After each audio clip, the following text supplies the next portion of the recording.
Good morning, everybody, and welcome to the news you are never going to find in the news because the news no longer reports the news. They just follow the narrative. By me, this is episode number 2. Today is Wednesday, December 2nd, 2020. And yes, I wear the same hoodie every day. So today, once again, we're going to be talking about unsettling the social order. We're going to be talking about having no agenda other than the truth. We're going to still get into that Citizen Street guerrilla journalism even more today. Also, welcome to day 261. So here at where we are right now, we're still promising only one thing, the truth. How do we find the truth?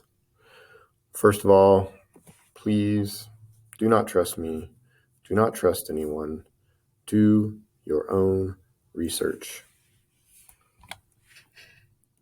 Once again, we're going to be dealing with data, facts, evidence, proof, statistics, things that we need to use to get evidence to find the truth. Following studies, reading graphs, charts, all that good fun stuff as always. So today's question is schools. Why are they not letting students attend? Is it unsafe? Are parents and or teachers afraid? If so, why? Or is it just as simple as the teachers' unions? All right, so let's get into this. Today's contributor is Corey A. DeAngelis. Corey is the director of school choice at the Reason Foundation. He's an adjunct scholar at the Cato Institute. He is the executive director at the EF Institute. And he made the Forbes 30 under 30 list this year. So he's obviously based out of Washington, D.C. He's got some good links going on there. So that link there is the link to this thread that we're going to be talking about. And you can click on any of those links once you get in to the thread. All right. So this Sunday, a couple days ago, 3 now, I guess, right? As far as I know. On November 29, 2020, on ABC This Week, Dr. Fauci, I'm assuming everybody knows who Dr. Fauci is, said that the default position should be to try as best as possible, within reason, to keep the children in school or to get them back to school. If you look at the data, this guy's supposed to be the data guy. He's supposed to be the guy who knows all the data, right? The spread among children and from children is not really big at all.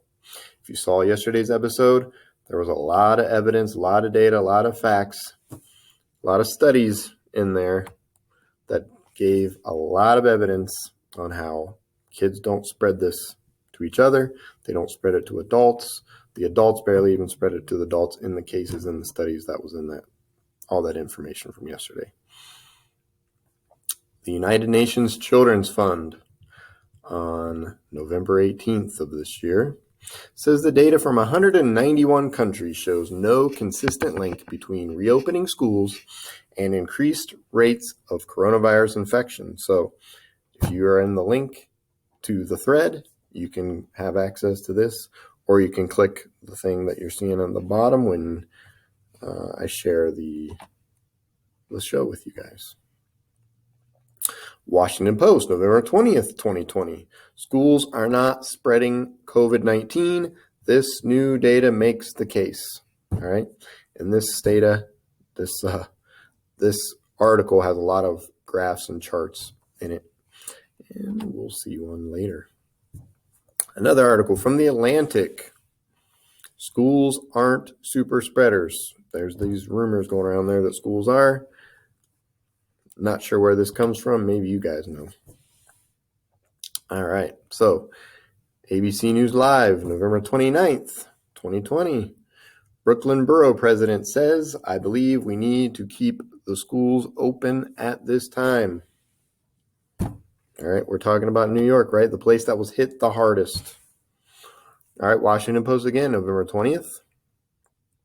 The article we were talking about 2 slides ago. We have here the COVID-19 infection rates.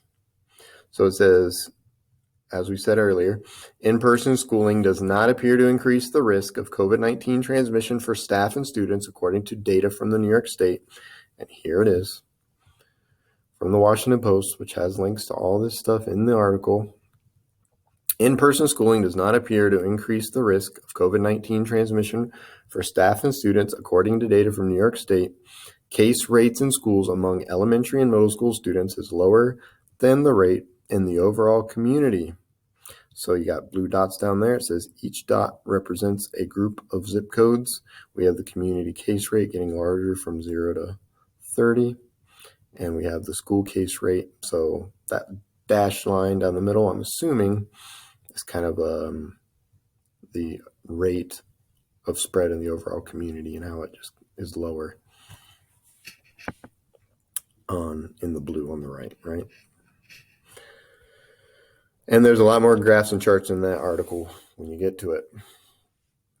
All right, MSNBC, I think this was on November 14th. That was the earliest report I saw out of this from what was said in this interview. So Governor Cuomo was on MSNBC, and he is saying that we are not seeing spread in the schools. You see a very low percentage of positivity in the schools.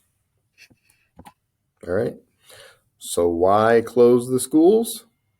Governor Cuomo says, well, because the agreement, the local school districts consulted their parents, the teachers at the time, the teachers union at the time, and they came up with an agreement.